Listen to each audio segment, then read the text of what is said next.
Hey there everyone, welcome to yet another new series on this channel, being cool secret details featured in the Pokemon Adventures manga. This series will be inspired by Cat Z, so with all that said and done, let's get straight into things. Starting from the very beginning of Pokemon Adventures, with Volume 1, we meet Blue and his Charmander. However, if you look at Charmander, you may notice something a little bit different about him, being the spikes stretching out from its back. These spikes also appeared during its battle with Mew, as well as the volume's cover art. If you know your Pokemon trivia, then you'll know what these are, but if you don't, Charmander's spiky back is a reference to its first Generation 1 sprites, as well as some artworks where Charmander featured its unique spiky back. Just like the mainline series, this spiky back would slowly disappear over time. Another fact from the start of the series is quite an easy one to catch, being the first Pokemon shown in the manga being a Nidorino. If you didn't know, the first Pokemon games start with a cutscene showcasing a Gengar fighting against, you guessed it, a Nidorino.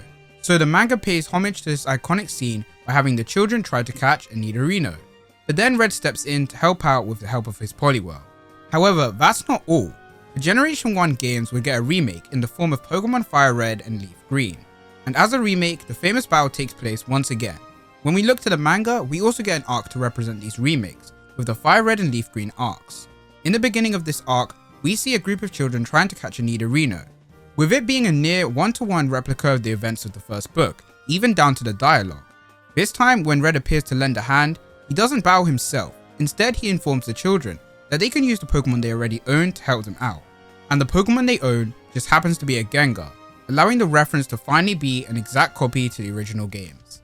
The running shoes, an essential item from the Pokemon games, allowing you to speed up your journey by, you guessed it, running. In the first two Pokemon games, the running shoes were absent, meaning you have to tough it out on your journey by walking until you were gifted with a bike. But with the start of the third generation, players would finally be able to run after receiving the running shoes. In the games, you would activate the running shoes by holding down the B button. So when it came to the manga, you may be wondering, how did they handle this mechanic? They could have chosen the simple route with it just being running, but instead the team went above and beyond by having the shoes be a special item created by the Devon Corp, allowing users to run at high speeds, even matching the speed of a car. This is all done through the science of compressed air, boosting the user forward. As for the button aspect, the shoes were controlled all through the use of a button at the front of the shoes, a cool representation that makes the items feel even more special, rather than just some regular running shoes. Another bonus fact on the running shoes is that the ones Ruby has are an early release prototype, but when they reappear in the Diamond and Pearl arc, we see Diamond have them, indicating that they've become ready for sale and are now mainstream. On the topic of buttons, in the games, buttons control every single action, one of which being the ability to cancel your Pokemon's evolution if you don't want it to evolve at that time or ever. But have you ever wondered, what is it exactly that stops a Pokemon from evolving? Well, the manga has the answer for you. Trainers under the ownership of a Pokedex have the ability to cancel their Pokemon's evolution through the use of a button on the device, as we see Yellow do with her team during the Yellow arc.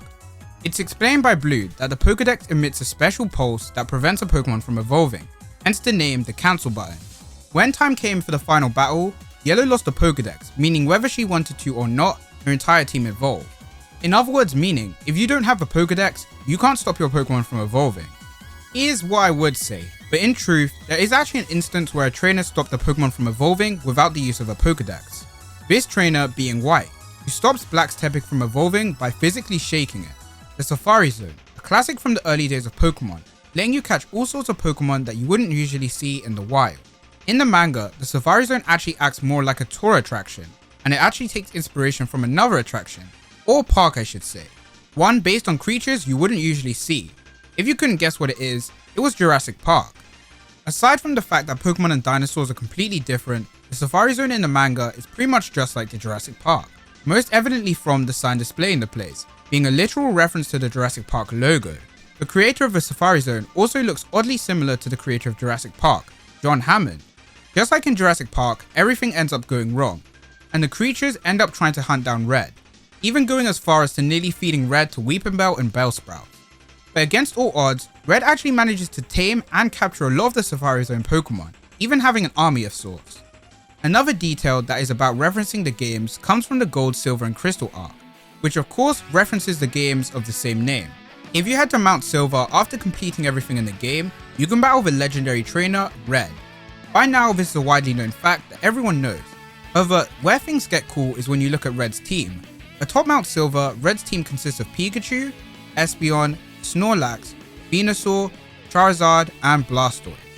However, Red's team in the manga is quite different from this, with Red only owning 4 of the 6 Pokemon, with the other 2, Charizard and Blastoise, being under ownership of Blue and Green respectively. So in a smart move from the manga, Red traded Pokemon with Blue and Green respectively, as part of plot reasons. They also do it in a way that you won't notice what's going on until you get to one certain panel where you see Red's team at the time. Doing this allowed Red to have a team that references his in-game team even if it was just for a little while. Speaking of Red and Charizard, the two actually share quite a connection in the manga. Despite Red's star Pokemon being Venusaur, Red uses Blue's Charizard a total of 3 times in Pokemon Adventures. As I mentioned in another video, I believe this was done for 2 reasons. 1, Charizard being the most popular starter of the 3, and 2, Charizard being widely associated with Red, due to of course the colour red and Charizard being a fire type. This trend continues to this day, with Charizard being Red's Pokemon in Pokemon Masters, as well as in Pokemon Origins. Another thing to do with this duo is inside Red's room, Red actually owns a Charizard poster that in the English translation says Lizardon. If you didn't know, Charizard's Japanese name is Lizardon, and they even bring up the fact saying, overseas that's what they call it. This also implies that there's different languages in Pokemon too. In the Pokemon Heroes movie, the legendary Pokemon Latias appears as one of the 2 main Pokemon of the movie. One thing this Latias is famous for is its ability to actually disguise itself as people, as it does so many times in the movie, disguising herself as a trainer called Bianca.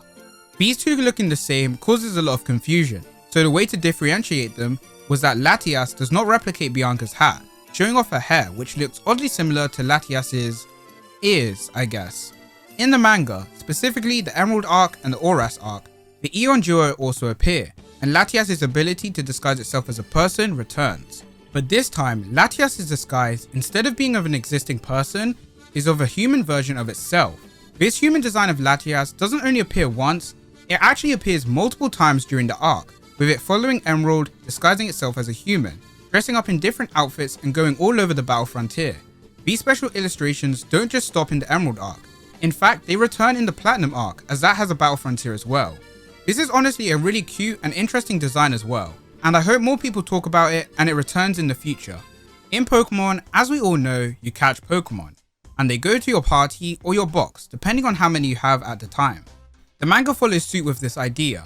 However, in the manga they also state that you can actually carry more than 6 Pokemon with you on hand. This is also another thing we learned in the Gold, Silver and Crystal chapter. The way it works is that the Pokemon Association only recommends trainers to have 6 Pokemon, as it's the best number for equally giving Pokemon attention. But you can actually have more, as we see with characters such as Gold, who travels with 7 Pokemon as opposed to 6.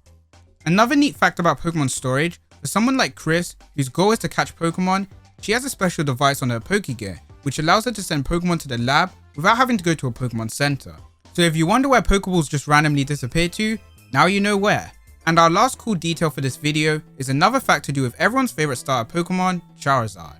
As we know, Charizard's typing is Fire Flying, and this makes sense considering its large wings that can be used to fly around, as seen in multiple images. However, this flaming dragon is also infamous for not being able to learn the HM Fly during its Generation 1 appearances, excluding Pokemon Yellow. Because of this annoyance, the manga chooses to reference this, with the trainer Blue saying that after a lot of hard work, he and Charizard could finally fly. A small piece of dialogue that gives explanation to why Charizard can't fly in the first games, with it just being really hard to learn. And that's all the facts I have for this video. If you enjoyed this, make sure to like and subscribe, and also comment down any facts that you would like to see me talk about next time, as I've probably missed a whole ton. And I'll catch you all in the next one. Take care.